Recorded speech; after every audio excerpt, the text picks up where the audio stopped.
Bonjour à toutes et à tous et bienvenue dans l'émission 100% Quintet. Nous allons analyser ensemble l'événement de jeudi sur l'hippodrome de Longchamp. C'est le prix Carus, c'est un handicap pour chevaux de 3 ans sur la distance de 1600 mètres et ils emprunteront la grande piste.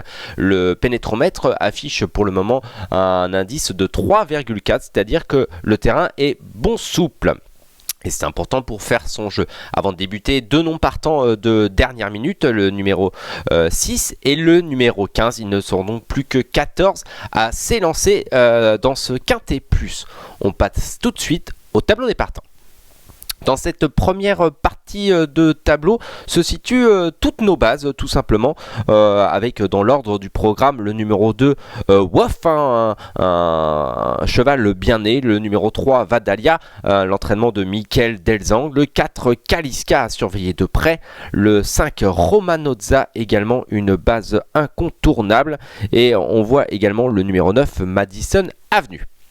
Dans cette deuxième partie de tableau, ça sera plus des outsiders, mais on retiendra notamment le numéro 11 Oasiskov et le 14 Iverna. On reviendra sur leur candidature un petit peu plus tard. On va tout de suite faire le papier.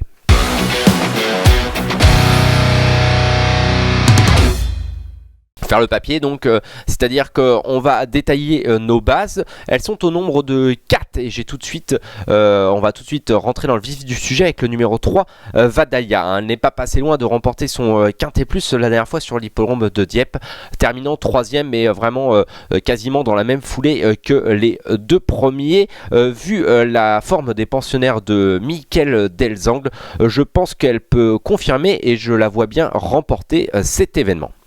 Ensuite, le numéro 9 de Woff, c'est un sujet qui est bien né, qui a toujours bien couru, mais il n'a malheureusement heureusement ouvert son palmarès lors de sa 4e sortie.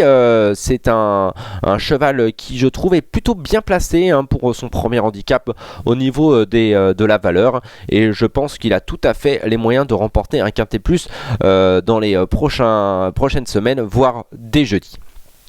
Le numéro 4 également, Kaliska, est une base à mon sens, placée de Quintet Plus à plusieurs reprises au printemps. Elle a mal couru la dernière fois, mais elle avait des excuses car avec son numéro dans les stalles de départ, elle n'a pas pu pleinement s'exprimer dans la phase finale, ou en tout cas elle était dans la mauvaise partie du peloton et je pense qu'on doit la reprendre, cette pensionnaire d'André Fabre. Le numéro 5, Romanozza, est notre 4e base. C'est difficile de lui reprocher quelque chose. Je pense que la dernière fois, elle a montré qu'elle avait certainement un Quintet Plus dans les jambes aussi. Elle est rallongée pour l'occasion, mais ça ne devrait pas la déranger. Elle est indifférente à l'état du terrain. Je m'en méfie beaucoup. On passe tout de suite à nos chances régulières.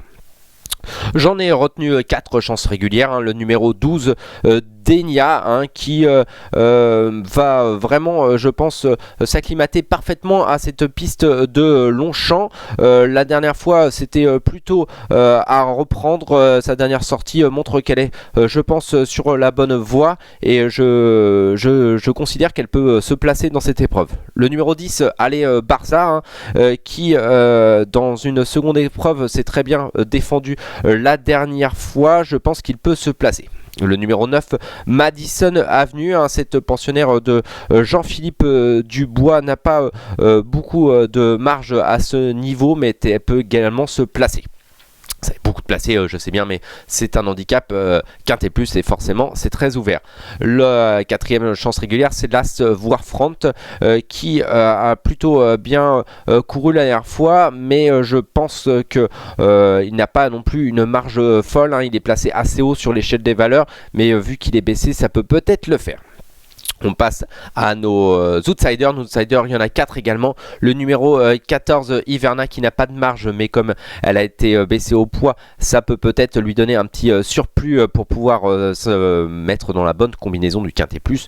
Le numéro 8, Vent Contraire, pareil, pas de marge, mais voilà, dans un bon jour, on ne sait jamais. Le numéro 11, Oasiskov, qui monte de catégorie, mais voilà, c'est peut-être le jour J pour elle. Et enfin le numéro 13, Kervelen, qui va débuter en région parisienne après s'être très bien comporté en province. Les pensionnaires de Norberlanders sont en forme, donc on s'en méfie un petit peu, en tout cas pour les places. C'est l'heure de notre choix.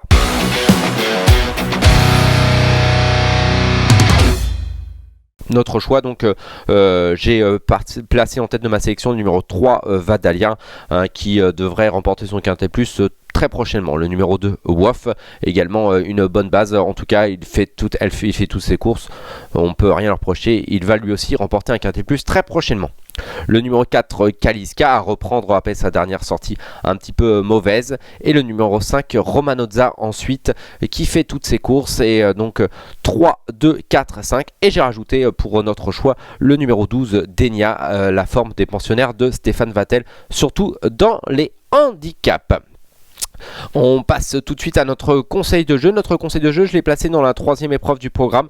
C'est un maiden et je pense que le numéro 5, Super Kali, qui mérite vraiment de remporter son maiden. Il n'est pas passé loin à plusieurs reprises lors de ses dernières sorties et je pense que ça va être le jour J jeudi et je pense qu'il va même gagner. Il ne me reste plus qu'à vous remercier de votre écoute et je vous souhaite à bientôt pour un nouveau numéro de 100% Quintet.